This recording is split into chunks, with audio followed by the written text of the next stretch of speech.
यहाँ पर पेश किया गया है। फलक, आपकी गालबन 22वीं पेशी है। अच्छा, एक मिनट, क्या कर रहे हैं आप? पूरे पाकिस्तान को और पहले इस्राइल और अमेरिका जो है इनकी बर्बरियत की मैं मजम्मत करती हूँ। पहले अमेरिका लेटर भेज के, साइफर भेज के रजीम चेंज करवाता था, और अब जो अमेरिका है वो खुलेआम बदमाशी के साथ रजीम चेंज करवा रहा है। इसमें सबसे बुनियादी सवाल ये है कि पेट्रोल 322 रुपए का हो गया है, और अभी मरियम नवाज साहिबा 7 मार्च को ये पेट्रोल महंगा करती हैं, और 8 मार्च को उनका ये जहाज इस वक्त ऑस्ट्रेलिया जाता है। क्या कहेंगे इस पे? मुझे समझ नहीं आ रहा कि इन्होंने बंदरों की तरह क्यों आने जाते हैं लगाई हुई है।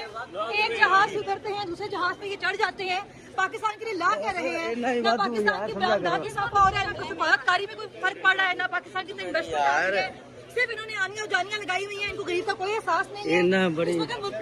मईशत हमारी टोटली बर्बाद हो चुकी है, हमारी महंगाई बहुत बढ़ चुकी है, बेरोजगारी बढ़ चुकी है, और ये सिर्फ तमाशे कर रहे हैं। जब आप तजर्बाकार नागरिकों को मुल्क में मसलत करते हैं तब यही हाल होता है।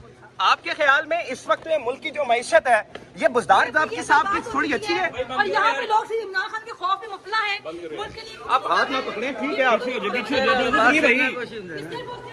अपने फायदे के लिए बैठे हुए हैं। इस वक्त पलक जवेद साहबा को जिला कचहरी लाश किया जा रहा है। आप हमारी क्यों पकड़ेंगे? कौन से अलाउ नहीं है? ये आप क्या कर रहे हैं? आप महारत बलोच हो, डॉक्टर यास्मीन राशिद हो, ईमान मिजारी हो, सनम जमील खान हो, ये मैं हूँ।